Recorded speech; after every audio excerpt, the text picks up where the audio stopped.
Yeah. Welcome to In the Bonus Hoops, a hoop show for hoop heads. I am Elias Omar, aka Avarice, but you can call me Av.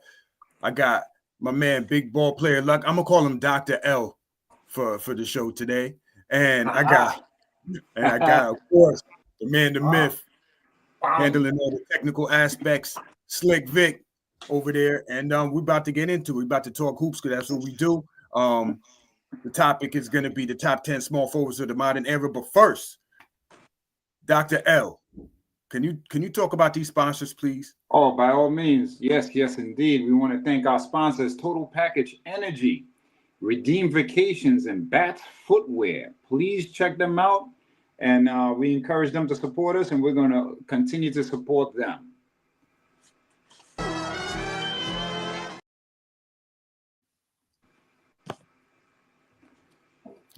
Yes, sir.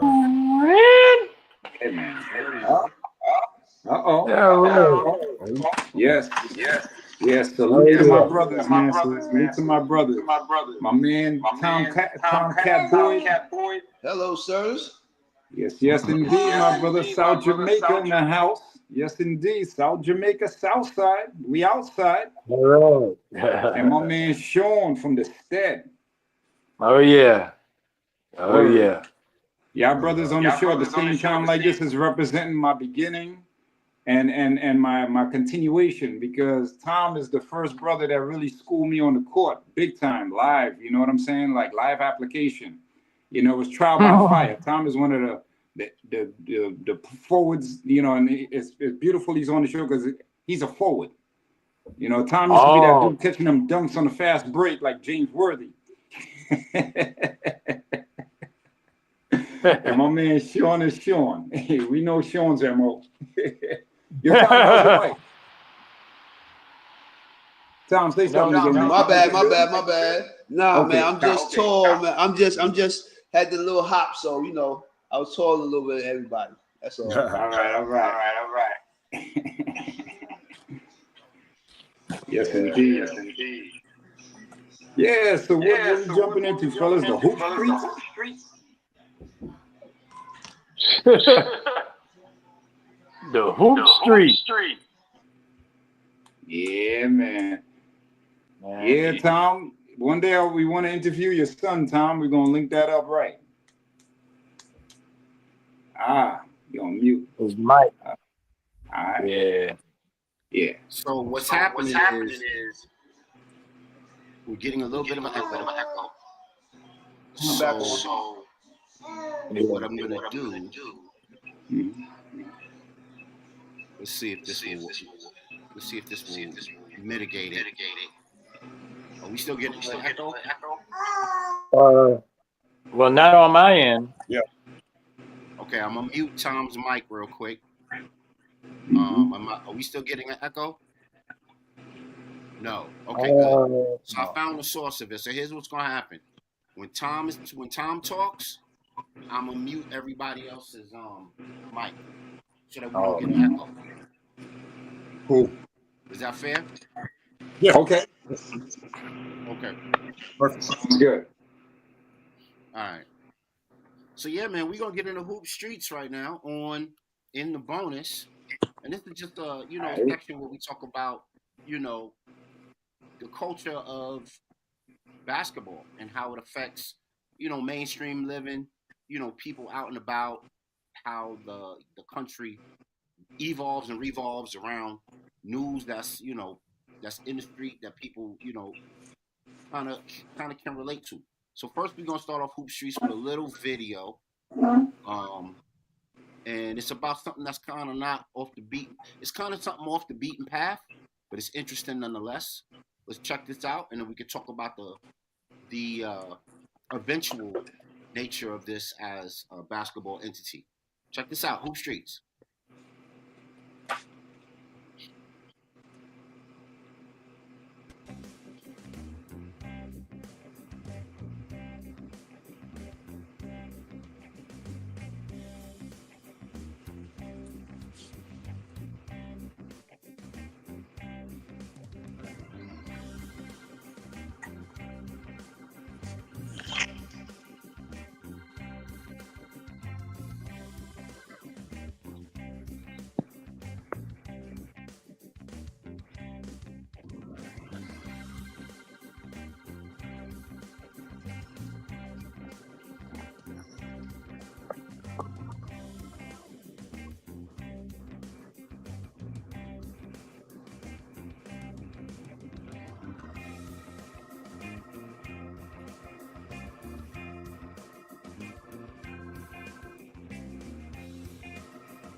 All right, so that particular clip on Street Hoop is about the Jamaican basketball team and their hope to eventually be a part of the Olympic Games.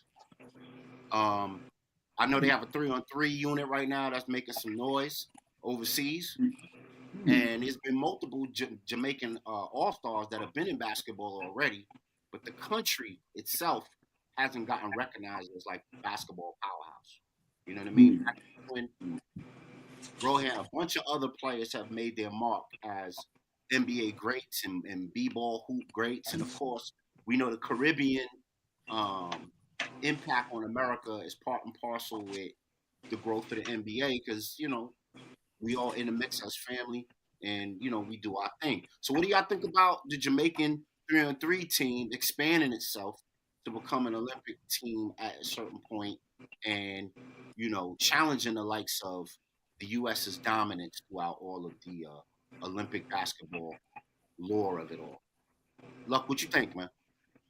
I think they got a ways to go. Sounds like they still got a long ways to go. I mean, that's a work in progress. And I wish them a lot of progress. They need to really talk to Patrick Ewing and really try to, Ewing amongst certain other stars. But Ewing is the most notable, for me, Jamaican ball player. You know what I'm saying? So I think that they need to talk to Patrick Ewing and others, that will back that play. They got a ways to go. Av, what you think about the ascension of Jamaica making a serious play for Olympic 2020 play? And what do you think? What's y'all think? What's your thoughts, bro?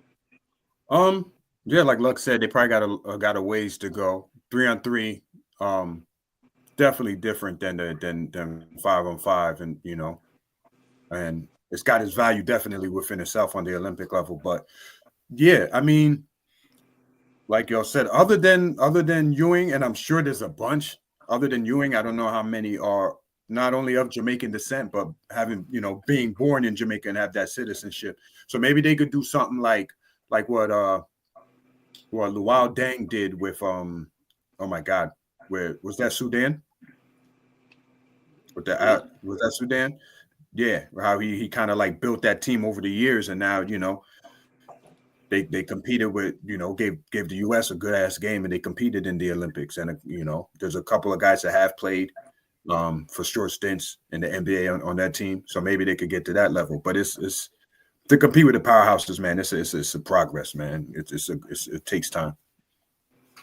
Sean, talk to us, brother. You got a lot of context and history with basketball. Yeah. What's your take on all Caribbean or Jamaican team eventually taking center stage and being powerful in the basketball world? Yeah, it has to take a whole Caribbean collective. It's not just Patrick Ewing. You gotta get with Felipe Lopez. Mm-hmm. You gotta get. I forget who is from like the Cayman Islands or something like that. That is a baller. You have to get with Trinidad because Trinidad got a lot of ball players. A lot of ball players. And you just definitely have to get with the DR because it has to be that. It can't just be Jamaica because Jamaica is only going Jamaica not to be like that about it, but this is the truth. Because I used to run the streets a lot, and they really into reggae or making that money. You know what I'm saying? And let's not forget the greatest, like the biggest game in the world, soccer. You know what I'm saying? Yeah. They really want to play. They want to get big in soccer more than playing NBA basketball because they've seen a lot of guys come through in years that were great. Even getting down to the Geechee people, they're like, oh man, if y'all gonna jerk this guy, listen, I'm gonna go to the studio right now, and then or either I'm gonna go and learn my footwork in soccer, because that's gonna take that too, the footwork, because I know if it's a collective of that. Now, if it's just a Jamaican team, Patrick Ewing ain't gonna do it, because the game he's in, aside from basketball, they don't want you to put your hand back and bring people with you. You know what I'm saying? So with that, Good point. it has to be a Caribbean as a full circle. It has to be Jamaica, the DR, Trinidad, and beyond, Haiti, and beyond. And you know what? I'm gonna say this, and I'm gonna shut up. I'm surprised there ain't a lot more Haitian basketball players playing, because they need it the most out of everybody. Okay. Yeah. So I This got is rough a over there. couple of the Caribbean basketball players that they list. Andre Drummond. Who? Andre Drummond. Andre Drummond. Oh yeah. That's who I wanted to say. Yeah. Drummond. They said Felipe Lopez, Chris Duarte, Patrick Ewing, Kyle Anderson, and one of the biggest that we're all forgetting about is Tim Duncan. He's from Virgin Islands. Right. Yeah. He's from the Virgin Islands. Yeah. Or Cayman. Yeah. Actually, the Bahamas had a team. Bahamas, right? Yeah, they had a team. I don't know if y'all familiar with Buddy Hield. He played for Golden State right now, and he played on the team. I don't think they qualified for the Olympics, though. They didn't qualify. But yeah, as far as I recall. But I think they had him and another NBA player that's slipping my mind right now. Yeah. Well, yeah.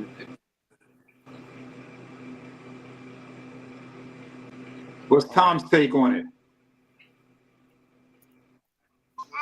Yeah, this would be a great thing for Q to be the Black David Stern. I know there got to be some international players playing on 3-on-3. Maybe he want to go global. That's a good idea. Right there. That's good for all of them trying to get into the NBA themselves. That'd be help. They have to work on their own on that. But Q, he could be the Black David Stern, go international with his thing. Now, see, I'm glad you brought that up, Tom, because I was thinking about, because the Jamaican 3-on-3 team is making so much noise right now, do you think Ice Cube could take them on as part of his big three? Oh, as a method of like expansion and all of that. So I'm gonna mute my mic and I'm gonna let you. Yeah, that'd be good. Like you said, he'd be for the expansion. The way they trying to do him dirty as it is already. You know what I'm saying? He can go international. He can do it on his own. I mean, you can they can set up a basketball court anywhere. You just need some satellite feed and everything like that. Do 2 games or 3 games over there. And then maybe, like Sean was saying, you get all the other nationalities and then he can take it global. Just like that. He needs to be in the podcast with us right now. That's beautiful right there.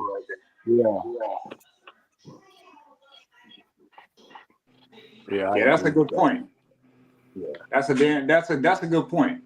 That might be a more viable idea, because having 3-on-3 squad versus having a full 12 of like qualified ball players, that's not something that you just do overnight, man. Not on the Olympic level. You know what I mean? Now, so, and then too, like the other idea, I like your idea, Tom, and Sean, your idea. It has merit, but I'm gonna tell you something.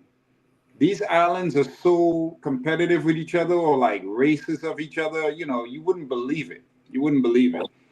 I would say it's more of a national, I wouldn't say racist. It's more of a national pride issue. You know what I mean? Everybody see themselves as that place to be, and they could do it all on their own. You know what I mean? I've seen it with other things in the past. They just didn't play well together. and it got to a point where they didn't play at all. You know what I mean? It would be nice if you had, say, some ball players from Trinidad, ball players from Haiti, ball players from DR, and etc., and make them all a West Indian team to represent in the Olympics. See, now that would be something. You know what I mean? But the unity thing ain't that cracking like that, for sure. Even for ball.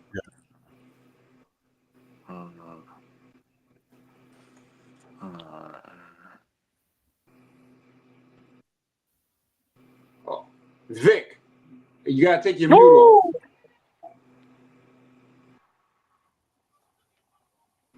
You muted, Vic. Vic, you're muted. Oh, my bad. Okay, my bad. So, in the interest of time, let's move on to this right here. All right. That's what I need. All right, so we got the top 24 basketball shoes, and I just want everybody's, just low key, yay or nay, stock up, stock down type joint. All right. So I got it on here. I'm gonna share my screen, and we're gonna look at what they believe. This is Sports Illustrated, so we know they ain't got no sense, raisins in the potato salad type of stuff. So we're gonna judge it for ourselves. All right. So let me put it up, and hopefully this thing behaves and does what it's supposed to do, so I can show these kicks. All right. Can y'all see that one right there on the screen? I think you got to scroll it down a little bit. Yeah, scroll down. Yo. That's the Mellows, right? Stock down. Oh, that's Austin. That's Austin Reeves' joint. Oh, I like his last ones. The Rigger is what they call it. Rigger. Yeah. Hey, y'all chop it up for a minute. I'll be back in like 30 seconds. Yeah. Okay. Yeah, those look like hopeless. Or either on cloud. Yeah, those are trash. Yeah, I don't like them. I don't like the color neither, dude. And then he trying to be like Kevin Durant with the what's the name? He's trying to bubblegum the shoe. That's garbage. Yeah, I ain't with that at all, man. Yeah. Hold up 1 second. This is what they need to do. You see what I'm saying? That's that 88. That's that 88 right there. You know what? The NBA is missing that. Remember when Agent Zero and everybody was in the league, Swaggy P and all of those guys? See, that's why I said those guys are in a class by themselves, because Jordan used to send them sneakers in what they wanted. You see what I'm saying? That's why you saw all of those. As a matter of fact, Swaggy P was the first one with the Thunder. I think with the Thunders or the Lightning ones, the white, yellow, and black 4s. He was the first one. He was actually playing on the court. See, these guys don't play on the court with the stuff no more. Devin Booker is trying, but they're not coming out with those collaborations on his foot in the stores. So you got those what is that? There. Can y'all see those right there? Yeah. Those are the Julius Randle sketches. Yeah. Oh no. No, that's a hard no, bro. That's a hard no. That is a judge's. Boom. Those are trash. Julius Randle, what's wrong with you? Yeah. Nah. No. No way. Not fresh at all. Not fresh. These are the Addy Zeros, and these are the Eric Gordon Addy Zeros. Those are like ankle breakers. Those are ankle breakers, bro. They look like they're jogging. They're doing the jogging those sneakers. Aren't basketball sneakers. Those aren't basketball sneakers. That's how I'm thinking of those. Them are some old Dudley Moore looking sneakers, man. Stock up, stock down. Down. Stock down. Stock down. Stock down. These are the league names. JB3s. Jimmy Butler wears these. Sorry about that. Yeah. Go back. Yeah. Yeah, and he gonna wear them by himself. He's gonna wear them by himself though. Stock down. Uh-oh. What we got Hold here? on, hold on. Let me get back to the Butlers. Those are the Yeah. actual ones we get to. Yeah. Need to call him Mr. Belvedere. Oh, Ben. So those are the Jimmy Butlers. Yeah, he could have that on his And for himself. So start down on the Jimmy Butlers, and this is the new Jordan Air series. Okay, let's see what this is about. What y'all think? I don't like the I color. wear them if he paid me to. Nah, man. They look I like wear them if Jordan paid me to do it. Team Jordan, Deshaun's. Yeah, I wear them. they look like Asics from back in the day, yo. Yeah, they look like Right. fake Reebok with Yeah. with Jordan sign on them. Yeah. Maybe I don't know. Maybe a different colorway. You know what I'm saying? Work, but I don't know. Yeah. I'm gonna say no right now. Those are today's baller sneakers. They look What like time? You know, what time Kyrie's, can't think about it? It's I don't Tom like Moore? none of these joints. Those right there, and the color maybe, but I don't like none of these new sneakers that come out. Yeah. no. None of the new sneakers. They don't Too have much nothing. They don't have nothing gambling. under them. Yeah. That's why they Uh-oh. breaking their ankles and everything. It ain't got nothing in it. No gold, no nothing. Oh yeah. Oh yeah. Yeah, I rock These are the Ja 2s. Yeah. These are the Ja 2s right here. Those are clean, bro. Stock up, Yeah. stock down, fellas. Up. Yeah. Got our first winner. Yeah. Yeah, stocks up. They look like Stocks ankle up. breakers, but I like how they look. Mm-hmm. I wouldn't play in them because I would fear for my ankles, but I like how it look. It look all right. Okay. All right. Nice pastel piece right there. Mm-hmm. Yeah. It's all right. Here we go. Oh, I was just looking at them. Scooby Doo's. These are the Yeah, the Scooby Doo. Pumas. Them is mellow. Yeah. Give me the t-shirt, the long sleeve, the hoodie, and some blue jeans. Scooby Doo. They got a whole Scooby-Doo. outfit for that. They got a whole outfit for that. Well, What just color, give me the top and the jean, and I'll just put on some jeans. Yeah, it's hot though. Stock up, stock Yeah, those down. are cool. Stock up. On some chill out. Okay. Yeah. Okay. We're gonna go over two more, and then we're gonna get ready to get into our top 10 after that. Yep. So these are the Adidas Don issue. Yeah. Stock down. I wear them. I ball in them. Yeah. Don makes You it like pretty it? good. He made just These are because Don I know the Dimension. quality of his sneakers. I get another color, of course, but Okay. yeah, I rock with it. That's one of the new kid shoes that I would ball in. Yeah. Yeah. Does that look like somebody had a stuffy nose? Yeah. Sneezed. All right, I'm gonna scroll all the way down to try to see if I can get to the top 3, so we can push this thing along. All right. Yeah. Let's see. So this was number 1. Sneaker of the year. These were number 1. The Anthony Yeah. Edwards. Yeah, which Those are tough. those are cool. Yeah. Those are cool. They just had to be high. You know, the mids. I ball them. They're the mids. And then you got 1 second. I'll show number 2 and then we get out of here. Okay. Number 2, the Jason Tatums. Oh yeah, I like those this time. 1 second. Yeah. Let me go back.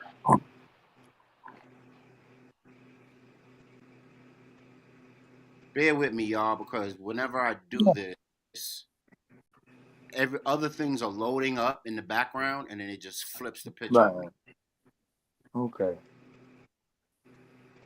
All right, let's just look at these. The Air Jordan 39s. I need those. I've been trying to find them for a long time. They sold out. I've been trying to find them. Yeah. And them KDs, Oklahoma yes. City. Yes. Forward. Yeah. Chet Holmgren wears the Nike KD 17s, which I Yes. Yeah, those are chilled out. Yeah. The balling. Yeah, those are chill. I think KD's. I like Paul George's to ball in, and Kyrie. I think those are top 3 joints. Oh yeah, I got some of them too. Yeah, they're good to hooping.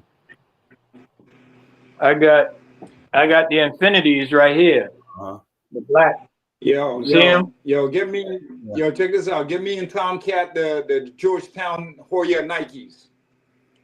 Which one? Because you had Dunk. I mean, not Dunk. You had Terminators.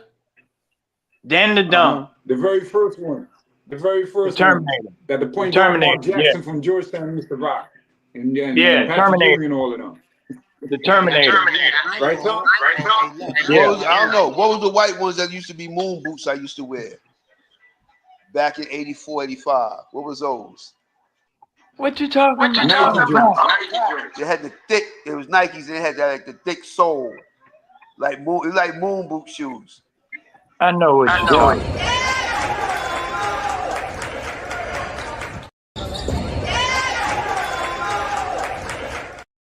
What is the name of them? I forgot the name of them, but put you on that.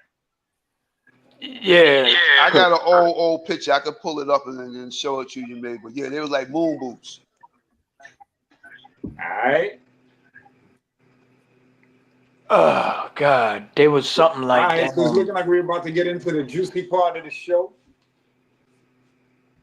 Yes, sir. Yeah. You're gonna bring us in with that. We about to jump into the top 10 small forwards of the month. Top 10. Small forwards in the modern era. This one is special because if you go back to, and when we say modern era, of course we mean basically all of us are roughly Generation X. So basically when we pretty much started watching basketball to now. So when you think of the small forwards from then to now, there's a lot of great players, bro. A lot of great players, bro. And we tried to rank the top 10. But before we even get into the top 10, though, we gotta drop the honorable mentions because there's a lot of great players, but that just couldn't make the top. You know what I mean? So I'm gonna shoot it over to Luck and let him hit off his honorable mentions first. Get us started. And Tom is showing y'all. Sounds like a plan, my brother. Okay. Sounds like a plan, my brother. All right. So my honorable mention list I got 10 honorable mentions, right? So I'm gonna run it from the bottom to the top. All right. Kiki Vandeweghe, Sean Elliott, Chris Mullin, Marcus Johnson, Adrian Dantley, Alex English, Mark Agraya, Grant Hill, Bernard King, Paul Pierce. That's how I'm rolling with my honorable mentions. Hey, that's some great players, bro. I ain't got no problem with none of them. Everybody's a walking bucket. Yeah, for real. Hey, Vic, Sean, you got hey Sean, if you could give me 5 of them. Actually 3. Let me make it better. 3 small forwards that weren't the best of all time, but deserve that love. Who would they be? Michael Beasley. Left-handed Mello. Yeah, I gotta say, Carmelo Anthony. And damn, it's one more. Michael Beasley was on my mind the whole time.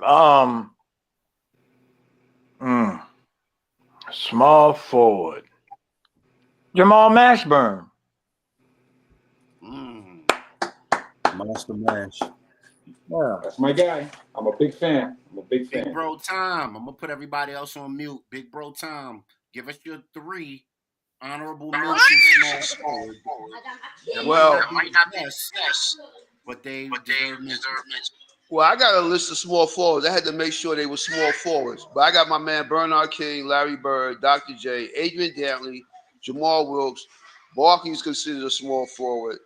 Then I got the new era of Paul George and Paul Pierce, Kawhi, Scottie Pippen, and Carmelo Anthony. Everybody else I really don't care about. Unless Marcus Johnson.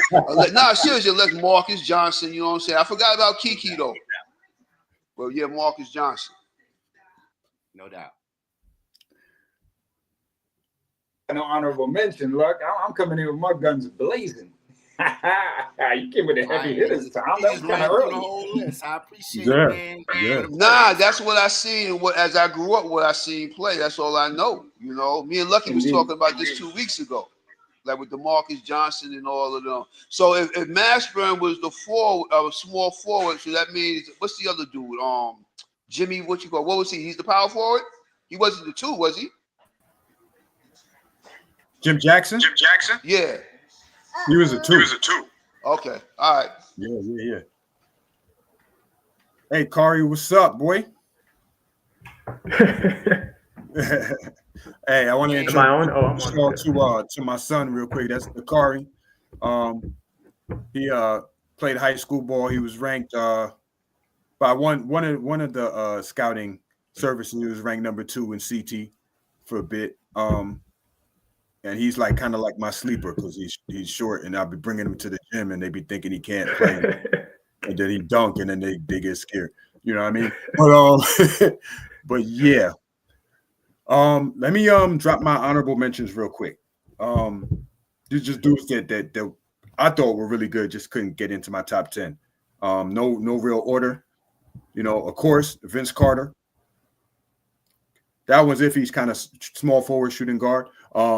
Paul George is mentioned, Grant Hill, Rashard Lewis, Jason Tatum, Bernard King, as mentioned previously, Alex English, Mark Aguirre, my man Glenn Rice, Adrian Dantley. Got to put one of the sharpest shooting white boys ever, Chris Mullin, and one dude that I always thought was a beast in college, was a problem in college, but he didn't really do that well in the NBA, was Billy Owens. He didn't really get the chance to shine how I wanted him to. You know what I mean? But in college at Syracuse, Billy Owens had skills, no doubt. He was nasty. Hold on before you go. I always tell Lucky about this. You know, Syracuse could have had their whole squad at New Jersey. If New Jersey would have went up and got DC, Coleman, Sherman Douglas, they had Cycli. They could Miami, matter of fact, could have had the whole Syracuse team. But they had Cycli already. Sherman Douglas and Billy Owens came out, and all they had to do was trade up for Coleman and take him from the Nets. And the whole squad would have been down in Miami. So Av, ask him what's his honorable mention. Yeah, so Carl, we're doing small forwards. Can give us 3 guys that aren't necessarily not necessarily in the top 10 of your small forwards, but you know, deserve an honorable mention, deserve a mention. Yeah, so let's well, first I just want to say you guys had some big names for honorable mentions, so I'm interested to see who you have like 7 through 10 for small forwards, because you know, Adrian Dantley, Paul Pierce, guys like that in honorable mentions. I'm like, you guys must have some deep cuts or something.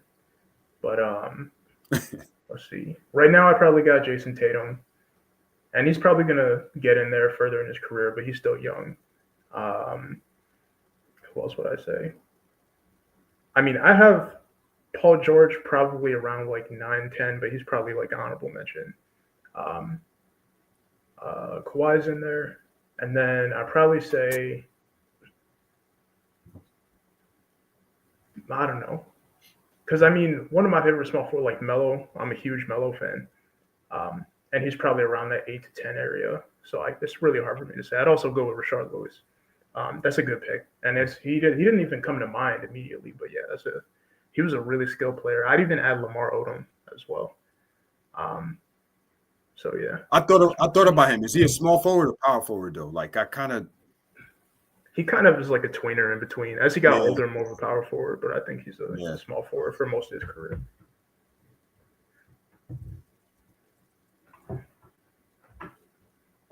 What's up? That's what's up. Anybody? Oh, Sean's still on? Go ahead, brother. Oh, when him and Tavares Bell played together at Rhode Island, I think sometimes Tavares played big forward. Okay. Even though he wasn't as big as Lamar. Yeah. Yeah. Lamar's 6'10". Yeah, I know. That's what I'm saying. But Tavares had that. Remember Tavares Bell from Hempstead, from Hempstead High, Norrisboro. Yeah. He had that. He had that thing. Yeah. Yeah, hops like a mullet. Mm-hmm. All right, so it's looking like we're about to creep into like that territory. Yeah, but we got to give Vic some honorable mentions first. Oh yeah, that's right. Yeah, man. The only ones everyone said a lot of them that I had down as honorable mentions, but I had Glenn Robinson. Yeah, big dog. Nobody mentioned Glenn. Nobody mentioned Ginobili, and nobody mentioned Bernard King. Yeah. Bernard King, one of the earliest. I mentioned King. I mentioned King. That I ever seen that was so dominant. Oh yeah, I mentioned King. I mentioned him.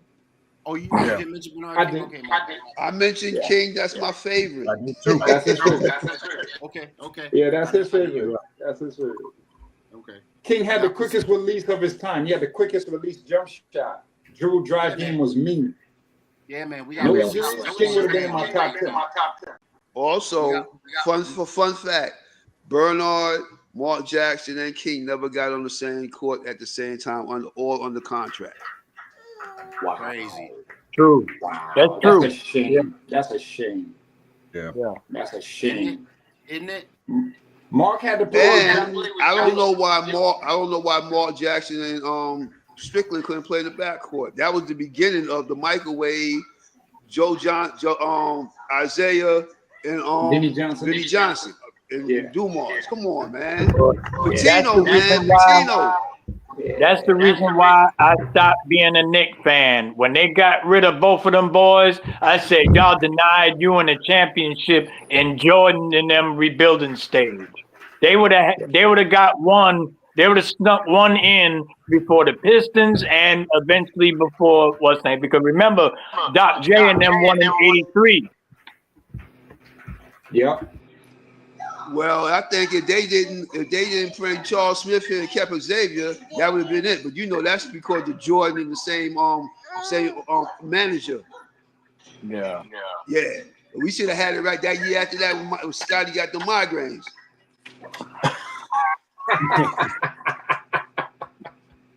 You're daggone right. Yeah. That's true. Yeah. That's for real. Funny. I forgot about that too. Well, it's looking like we're about to get into I'm a Met, Jet, and Knicks fan. I'm suffering, man.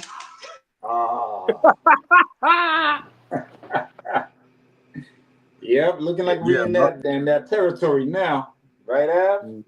Yeah, Luck. Let's so go ahead, bro. Do your right. 10 through 6. 10 through 6. 10 through 6 straight. Okay.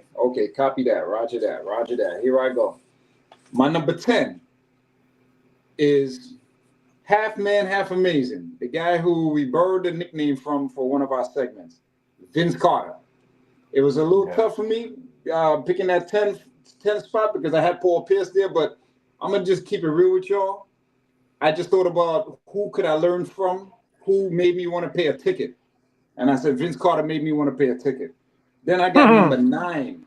This one for Tomcat. I got number 9. Jamal Silk Wilkes, number 9, Lakers. The man that showed Worthy how to catch a pass from Magic. The man that won a championship in his rookie year and was Rookie of the Year. A man that won 4 championships. A man that stopped Dr. J from eating at a couple of them championships in terms of like being part of a team that kept Dr. off them when Dr. was like the man. Jamal Silk Wilkes. Carmelo Anthony at number 8. Dominique Wilkins, Neek, Human Highlight Film, number 7. Big Games James at number 6. Big Games James Worthy, number 6. Low post, fast break threat.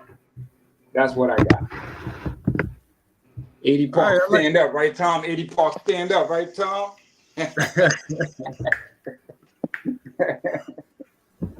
That's interesting, Luck. That's interesting. Yes, sir. Luck. My 10 through 6, it's interesting because my first honorable mention is Vince Carter. And my number 10 is Paul Pierce. And like you said, it was tough to pick between them two. At number 9, I got Worthy. At number 8, I got Neek and I got Melo.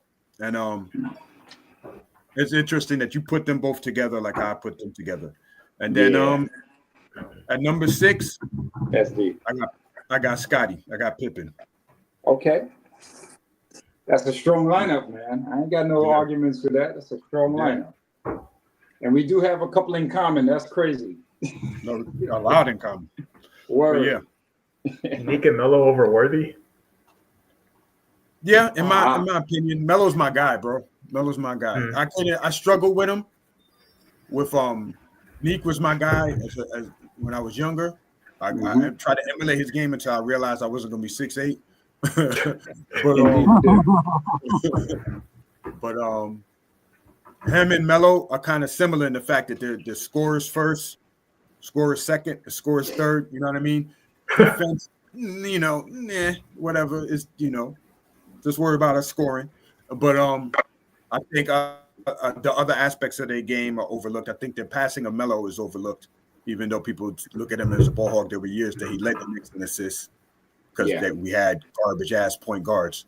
But yeah, and I think he was a dude that he needed a real point guard to be successful, and that's why he did his best when he was in Denver and when the Knicks finally got an ancient Jason Kidd, and that's when Melo and the team were at their best.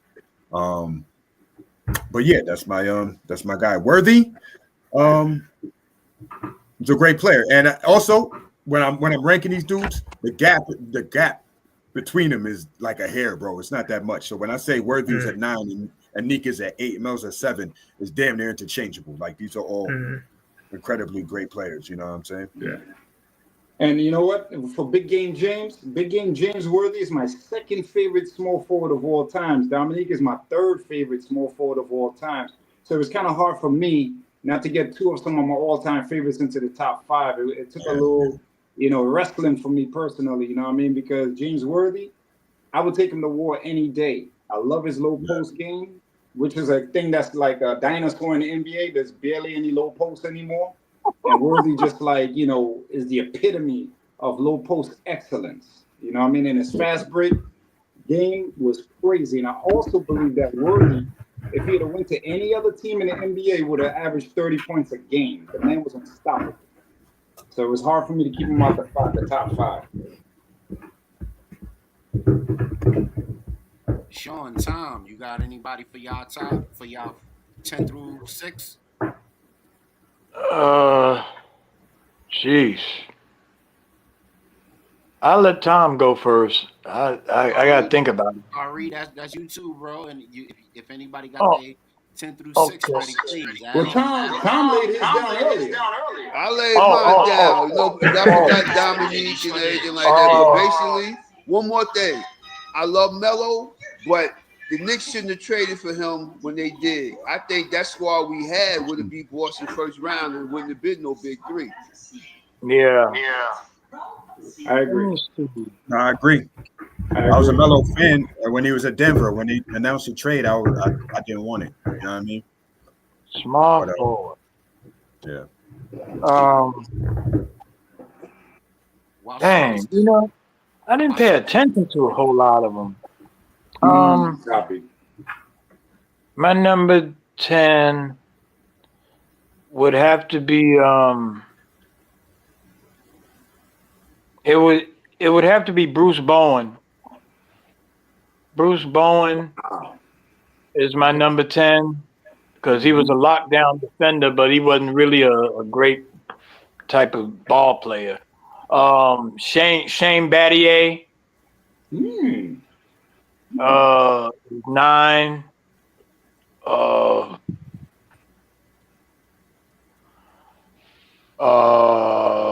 Lamar Odom is my number 8 because if he would have just put a little more effort into it, he could have been one of the greatest of all time.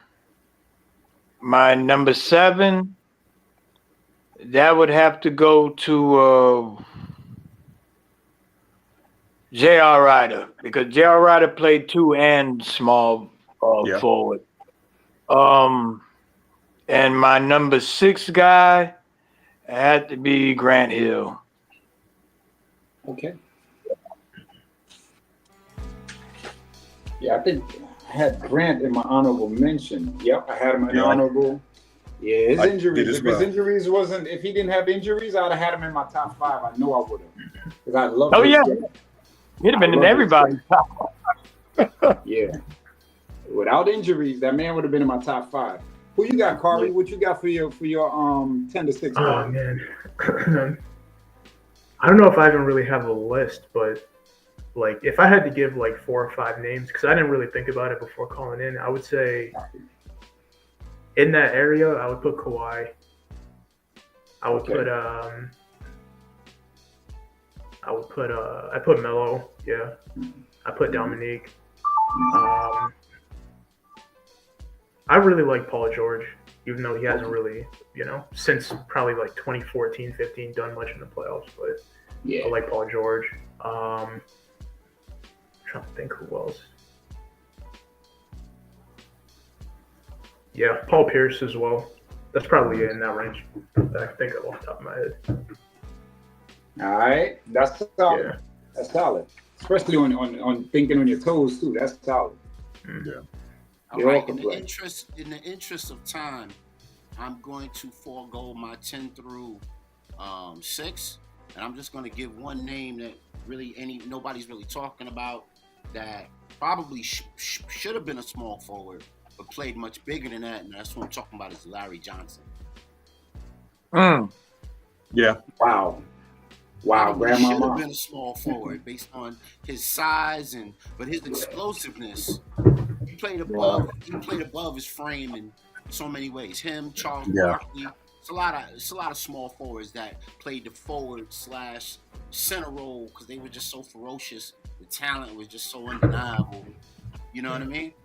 But the way his game developed as he got older and he stopped playing above the rim and he got more of a shooter's game. You know what I mean? Yeah. It was nice. Yeah. It wouldn't be no Zion without them two. Mm-hmm. Yep. Yeah. All right, so now we're about to get into the crux of it, eh? Yes, sir. We starting to get into the last 5, eh? You want to set it off, Luck? Yeah, I'll set it off. Who's your number 5? All right, my number 5 is the second legit point forward in the history of the NBA. The first point forward was Rodney McCray of the Houston Rockets when he played with the Twin Towers. But my number 5 came after him. Scottie Pippen is my number 5. I could rock with that. That's my number 5. I got him in two-way player. I got him in number 6. I could rock with that. Okay. Definitely. Who you got as your 5, Al? My number 5 is a dude that has had a weird ass career. When you look at it overall. But he came into the league, a lockdown defender. He was blessed to go to one of the better teams as far as developing, and he became a great scorer. A great mid-range scorer and just a great shooter. Surprisingly, my number 5 is Kawhi. Won Finals MVPs.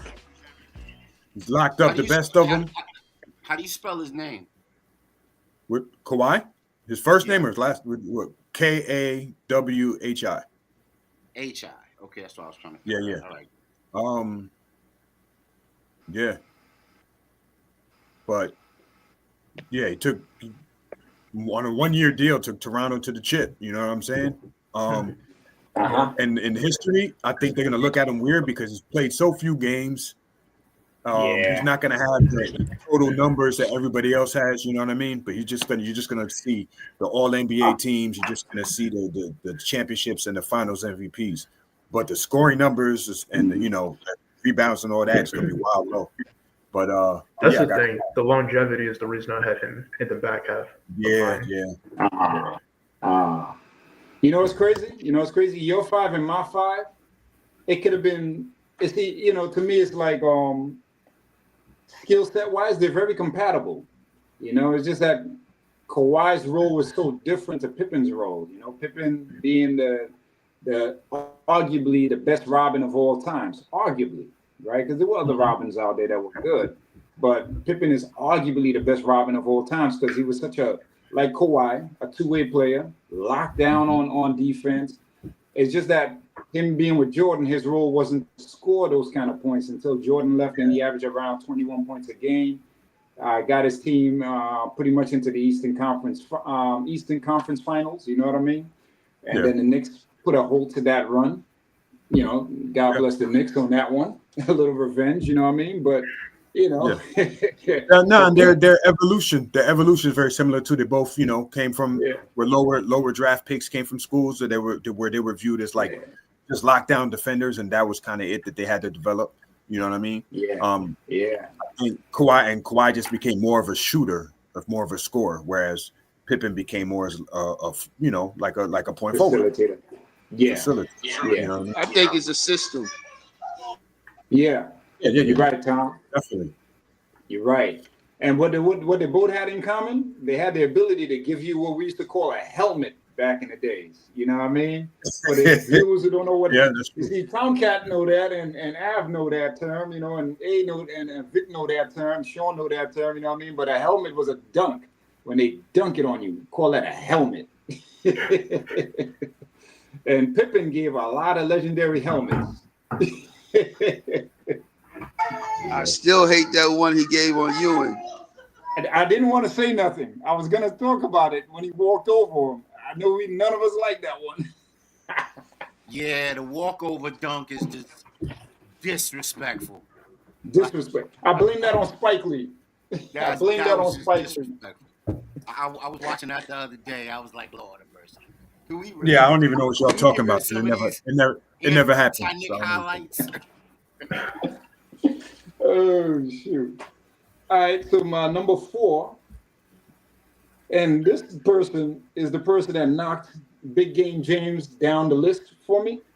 And I love Big Game James way better than I love this guy, but I respect this guy. This guy's like a 7-foot-inch Iceman Gervin, the way he makes scoring look so easy.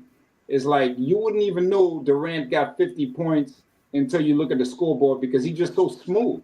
You know what I mean? And him being 7 feet tall, he's an enigma. He's as special in this time as Ralph Sampson was before he got hurt with his knees and his back. Because Sampson was a freak of his time. And Durant is a freak of his time because they were underheighting him for a long time. They wanted you to believe the man was 6'9", 6'10". And then he got taller and taller as the league started, getting rid of that nonsense they do where they try to take big men and make them smaller so they're more marketable. Like Bill Walton, they had him registered as 6'11" for so long, but the man was actually 7 feet tall. So they would do the same thing with Durant because they can't explain how a guy at 7 feet could dribble like a skilled small forward, like a point forward. You know what I mean? So I got Kevin Durant at 4. I know a lot of people, including me, we push on him for going to Golden State that time. We'd be like, oh, come on, dude, really you gonna go to the competitor like that? But, put aside all that raw skill talent, and he does have his 2 chips under his belt, and he's trying to find that chip on his own merit, heavily on his own merit. But raw skill and talent,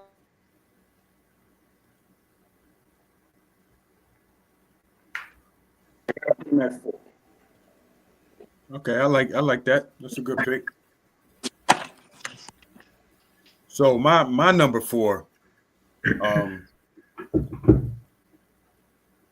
and these guys, once we get as far as like 4, 3, and 2, I struggle with.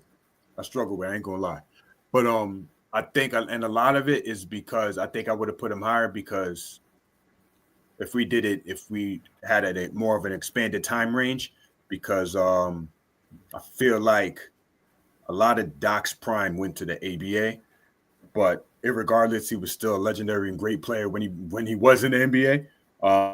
And I got him at 4.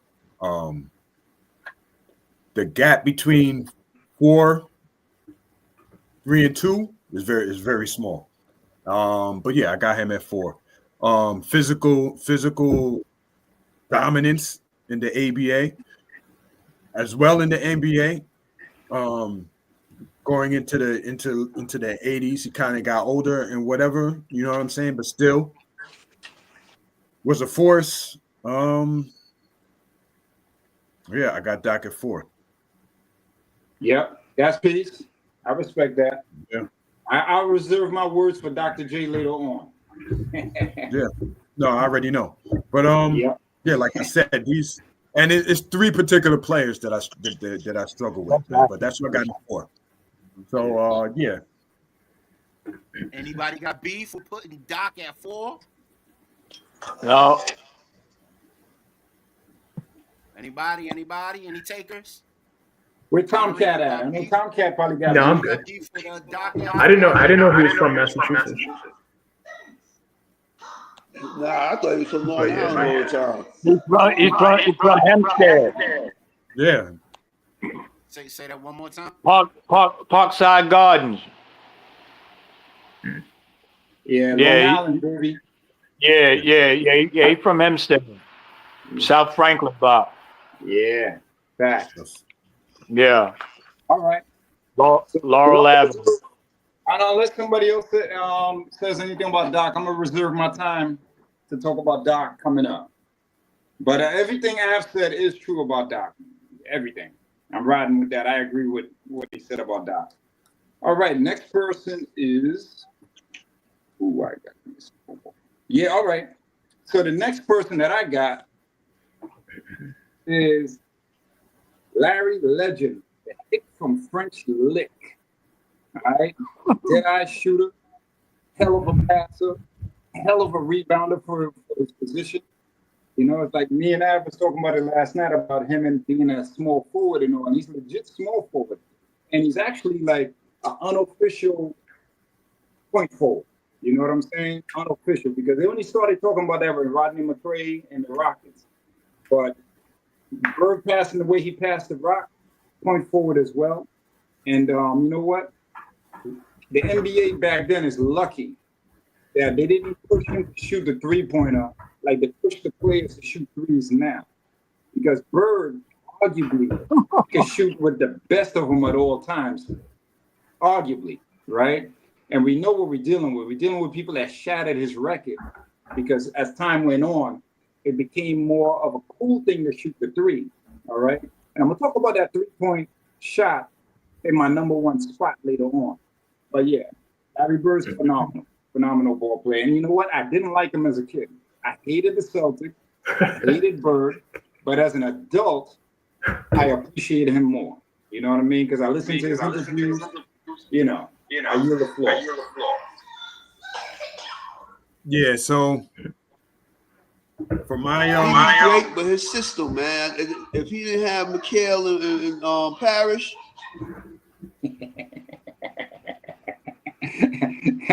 to fall back on when he do what he do, come on. Yes, sir. Yeah, there's a lot I could say. I'm really yielding the floor to let the floor breathe, but there's a lot I could say about why I hated the Celtics so much. The referees used to go with them. What guys are getting away with these days with the 3 steps to the basket? The Celtics used to get away with it back then when that was not the thing you could get away with. All the other teams were not getting away with that stuff. Danny Ainge with a 4-step layup in the finals in the forum in 1987. So I don't want to say no more. I'm yielding the floor. Tomcat, don't get me started, Tomcat. Don't get me Started. Hey, any beef with the hit from French Lick? Wow. So I ain't gonna lie, I kind of punked out a little bit with my number 2 and my number 3 pick because I tied them. I couldn't really pick between them. You know what I'm saying? But my tie is Kevin Durant and Larry Bird. Wow. And it's interesting thing though about all these top guys, Dr. J included, as small forward. All of them is big as hell for small forwards, if you think about it. Yeah. And Doc, maybe not Doc as much with the height, but prime Dr. J was swole as hell. You know what I'm saying? He was a beast.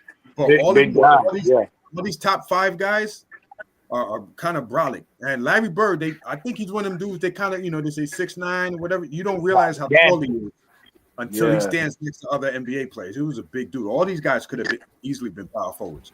But big facts. But yeah, I got Bird and KD tied. I think if KD and that whole OKC unit stayed together and they just went on instead of breaking apart because they lost momentum and the money with Harden, they would have won chips, and maybe we look at KD a little differently. You know what I'm saying?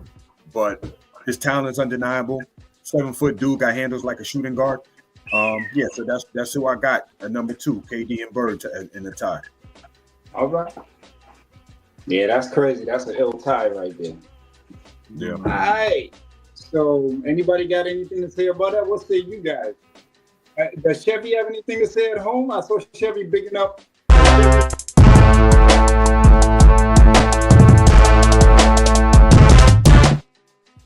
Yeah, Chevy was bigging up Tommy earlier, in case we missed that comment. Yeah. Anybody at home got something to say about these picks so far? Anybody? Anybody got any communication for us? Any thoughts on it at home? Our people at home, not our people on the screen, but our people at home. Nah, only thing I'm biased about is the age. Durant just been with the league, 10 years? 10, 12 years? That's about it. Like 16 years now. Yeah, it's about 16 years. Durant's like 35, bro. Well, that's another thing too. Yeah, Durant's old, up there, bro. Yeah, our time is going fast too. That's why I got identified.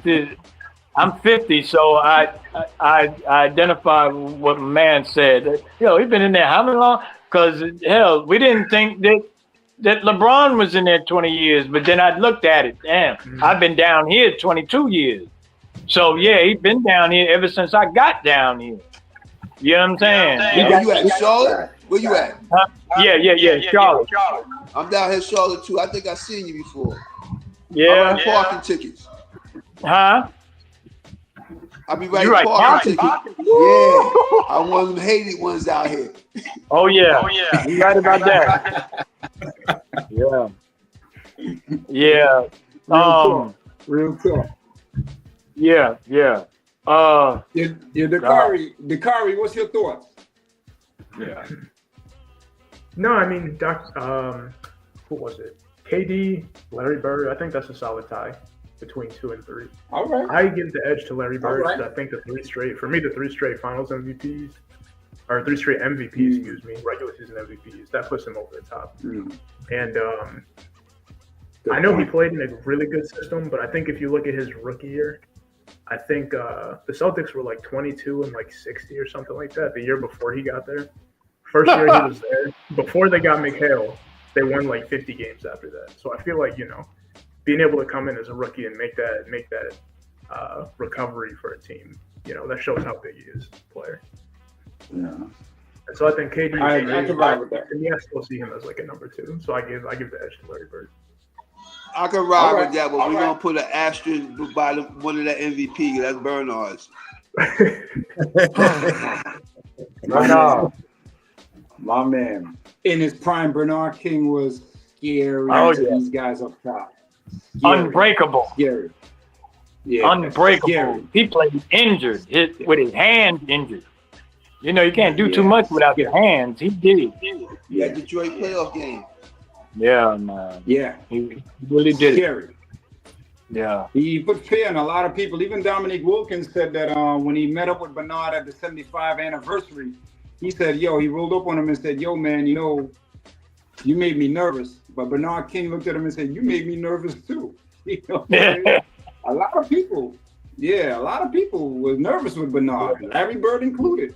They did not want to face that man. It was like, oh man, you know, you get all anxious. You get dry in your mouth. You get dry when you think you're going up against this guy. That's how some of these legends talk about him. And my guy, Dr. J, did not like him. When I first started really watching ball, being that we was on the East Coast and we didn't have cable then, Bernard and Isaiah Thomas, those are the two I feared. Just watching. Yeah. Must see TV. All right, so I guess I'm going to go first. Chevy just asked if we did in the comments if we did the number one yet, and we did not. We're about to get into the meat and potatoes of this, the 1 and 2. We all know who we about to talk about. We know the two guys we about to talk about. You see that right there? Him dunking on Kareem Abdul-Jabbar. Look, let's set it off. Yeah, let's get it cracking. Hey, Vic, do me a solid. You can put on footage 1. Yeah. You know, I'm about to open up here. All right.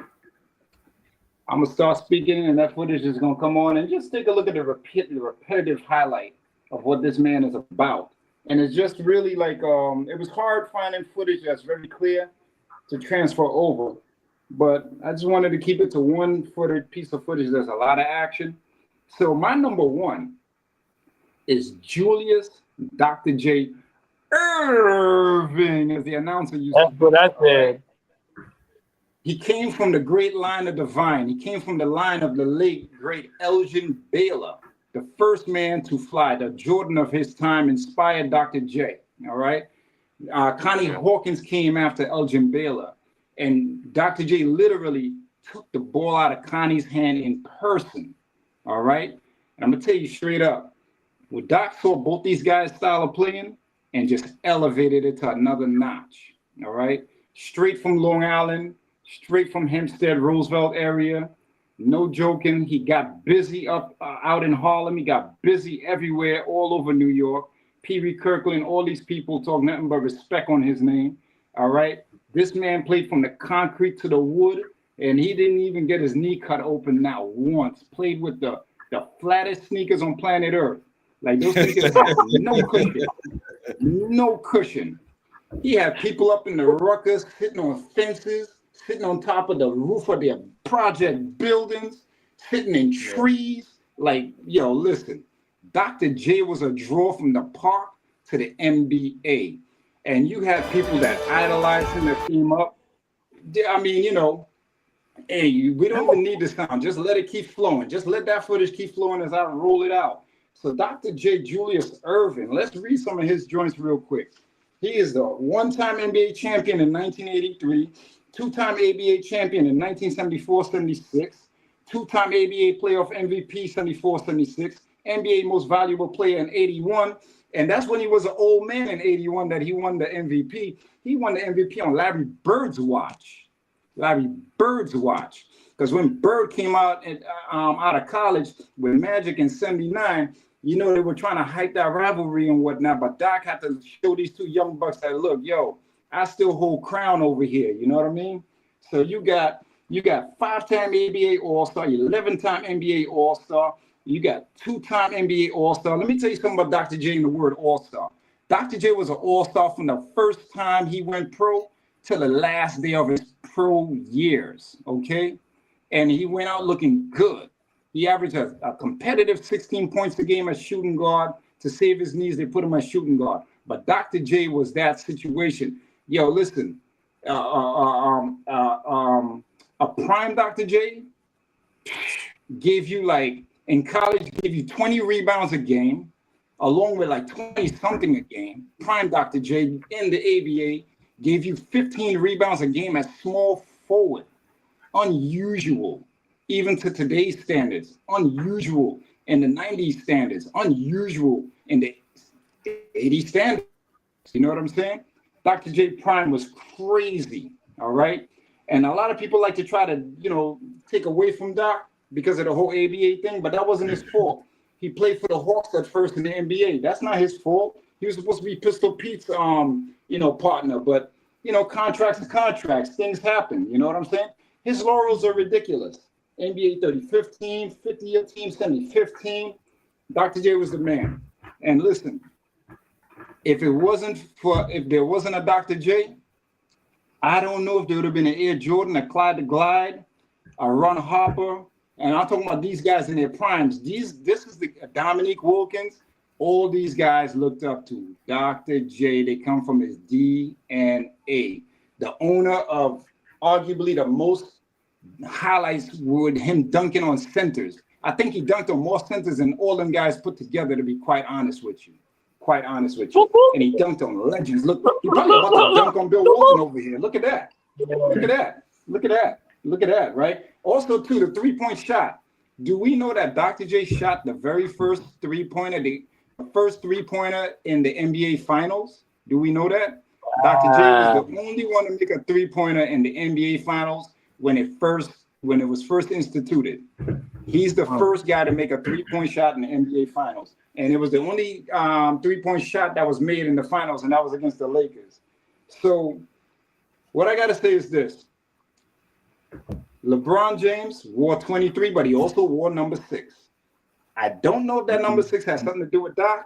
I don't know. But it's something of note. You know what I'm saying? And Dr. J was also the reason that Larry Bird's Larry Bird's coming out was a little delayed. Let's just say that. All right. Doc wanted to, let this young guy know that, hey, look, this is still my house. So Larry couldn't make it to the finals like how Magic won the championship in college and then went to the finals right afterwards. You know what I'm saying? But Vic, do me a solid.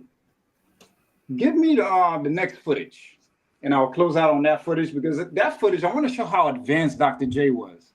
I'm going to show and prove that Dr. J in 1972, the year I was born, right, in black and white TV, playing in an all-star game against the NBA, actually developed the UTEP two-step, Tim Hardaway's move, before Tim Hardaway even laced up a pair of sneakers. This footage would actually show and prove it very clearly, right? And to tell you something, Dr. J had a wicked crossover. His techniques were serious. Very much ahead of his time. Let's take a look at this UTEP two-step that Dr. J is about to do. Let's see as it's coming up. It's coming up. That's not right. That's not it. That's Nassau Coliseum, Doc. Yeah, that's Nassau Coliseum, Doc. And yeah. Oh yeah. Right. That's the original. That's the original New York Nets. Yep. Long Island. No, actually, right here. This is actually the ABA All-Stars versus the NBA All-Stars. Oh. Doc also played against Will Chamberlain, y'all. He played against Will Chamberlain. He played against John Havlicek. That year, he was averaging like 27 points and 15 rebounds as a rookie. Yeah, as a rookie. You know that was the Nassau Coliseum, the All-Star game. Wow, ain't that something? Yeah, that was the All-Star game in Nassau Coliseum. He said he played out here. Yeah. There it is. Yep, I'm telling you. And that's not even the one I'm talking about. There's another one where he literally does it again. And I mean, he's dribbling with the left, dribbling with the right. And he does this move where he literally does the UTEP two-step. You know? Yeah, Nassau Coliseum was his. He just sent that guy shot out of bounds. Domain. Yeah. Yeah. It's probably going to be the very next play they're going to show because it appears on the left side of the court after they get past this shot block that they were amazed over.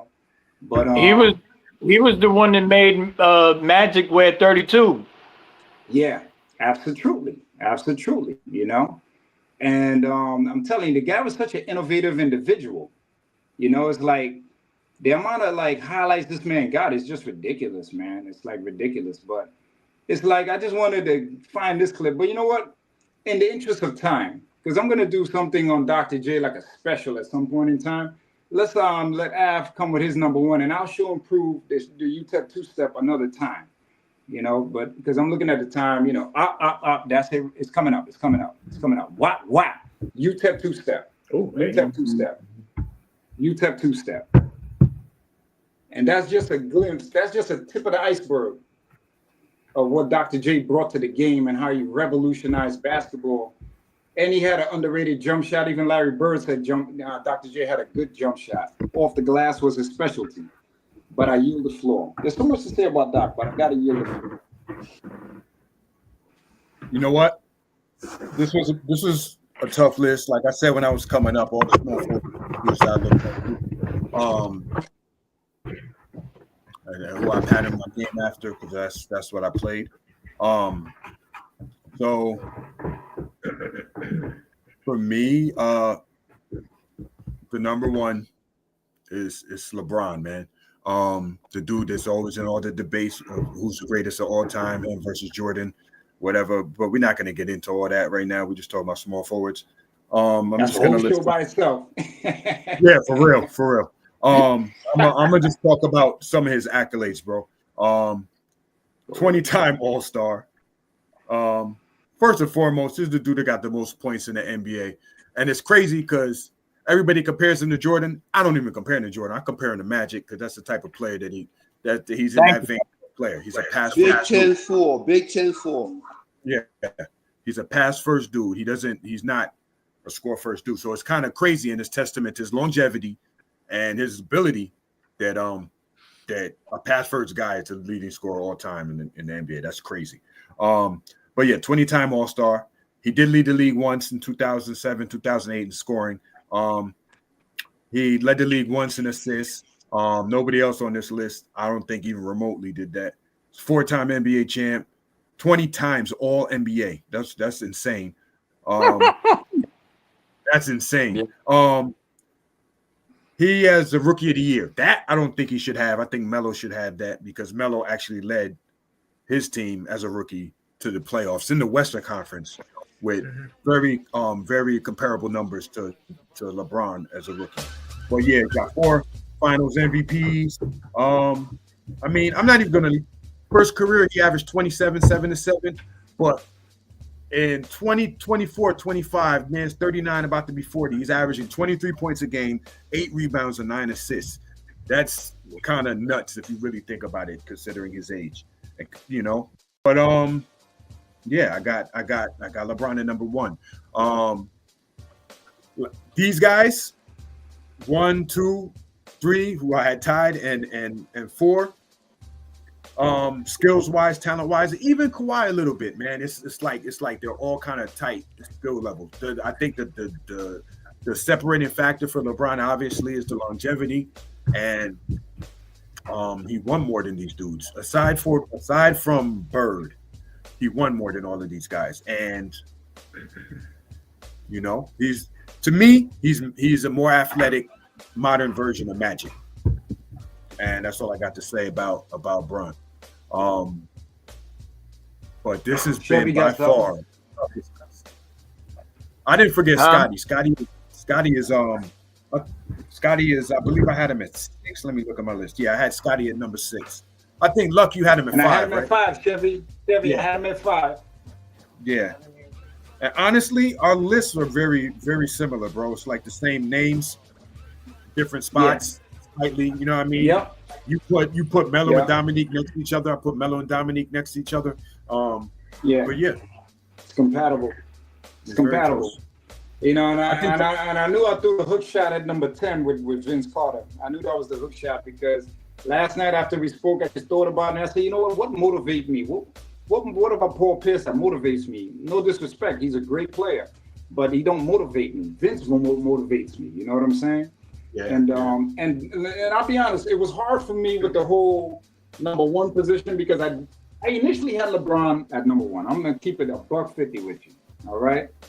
But I sat down and just thought about things a little bit more and just what Doc made me feel.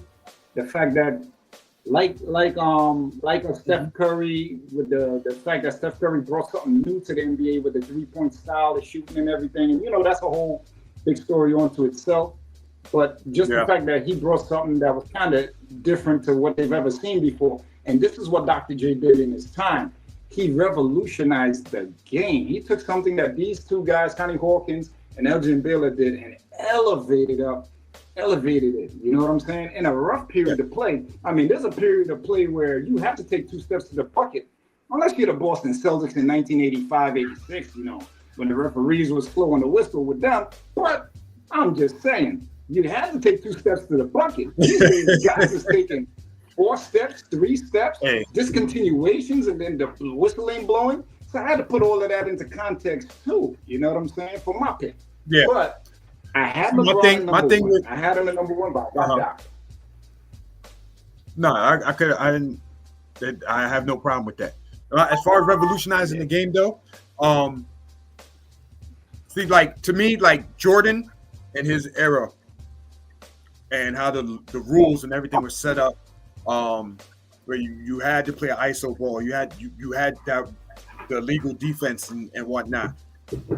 His approach was the weapon. His approach being that one unstoppable one-on-one player, with the illegal defense, you have to either guard him straight up one-on-one, and you're gonna get dragged, or you got the double has to come, and then you create your mismatches like that. You create your open man like that. He was the weapon, the perfect weapon in that situation. In this era, LeBron, with the ball, and I'm talking about prime LeBron, with the ball penetrating, with no illegal defense, cats playing zone, and the defense shifting, and LeBron realizing that and being able to pass to the corner for the 3, that's the equivalent kind of weapon in this era. If you dig what I'm saying, it's the zone breaker. And if you look at it, it's revolutionary because that's James Harden, prime James Harden. That's Luka Doncic. You know what I'm saying? That's, in a different way, that's Draymond passing the Clay into Steph. So that kind of like changed how we look at the game now, how the game is approached now with all of the threes and whatnot. But but yeah, that was our top 10. Yeah, agree or disagree? Leave it in the comments. You know what I'm saying? Yeah, and we can disagree without being disagreeable. Yeah, there's 2 great players right there. Indeed.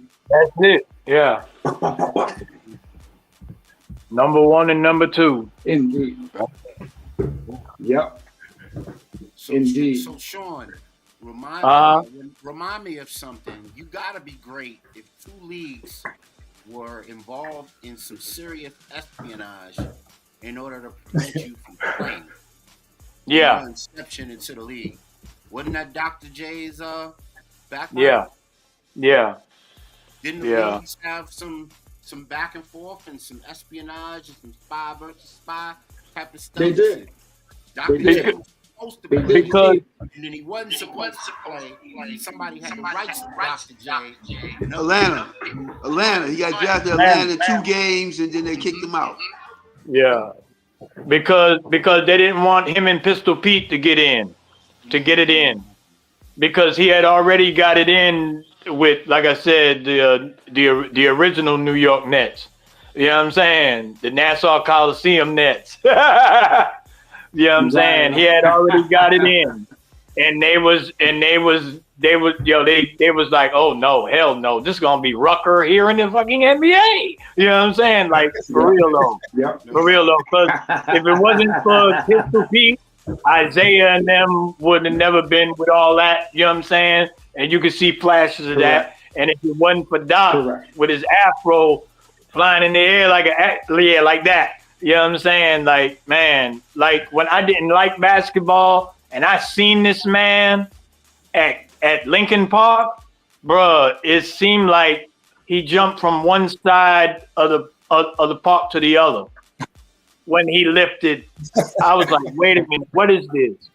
You know, I hated basketball when I was smaller, but when they said Julius, see, and we know him as Julius. When he said Julius is going to be at Lincoln Park, I lived 2 houses away. Arthur Morrison lived right next door, which went to school with Doc. So he was like, yeah, Doc going out here and playing. And so I'd go down there and I'd be like, wow. You know, because I didn't start playing basketball really until I seen Jordan. I said, who is that guy? Right? Because his shorts wasn't all up on his legs, and and shit like that. So I was like, yo, who is this dude with the Liberty Bell shorts on? Wait a minute, who is this guy? And Manute said, that's the dude on your sneakers. I said, that's Mike? He said, yeah. I said, I'm going to be playing then. All right, I come to the park every day with you. And then that's when I started playing ball.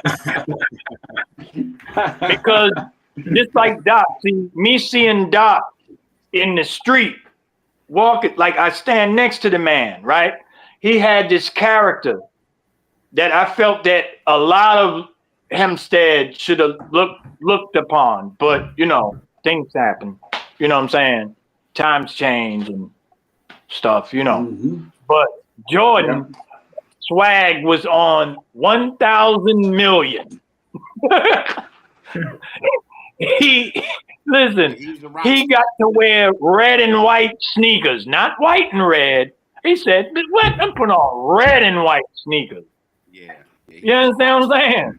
Yeah, he was a rock star for sure. Rock star. Yeah. For sure. Big facts. He still is today. Yeah. They selling his old sneakers now for $500. Yeah, man. Yes, sir. That's crazy. Yo, before we leave this this particular segment, real quick, I just want to give an honorable shout out to all the forwards that I played with. One of them is on the screen right now. Tom Boyd is the first forward I played with when I was first learning how to play. When Tom met me, I was dribbling the ball with two hands at the same time. Didn't know how to play. So big up Tom Boyd. Word is bond. First dude I seen dunk was Tom, actually, to be honest with y'all. And it was against me. So big up Tom Boyd. Big up Rob Jacobs. Big up Andre Barton. Big up Damon Drew. Big up Kevon Abrahams. Big up LaShawn Letlow. Big up Jamal Smiley. Big up Dave Middleton. Mark Austin and Corey Jones. Big ups. The first set of forwards I really rock with like that. And my man's up there. Word. My man Avers too. We're gonna do that. You can't forget him.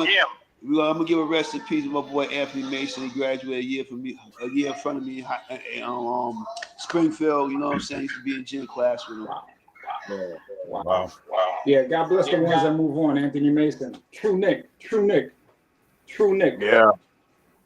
Hey man, before we bounce from the show just all together, I think that we love to score, or we love to talk about how great these players are, either as competitors or scorers or passers.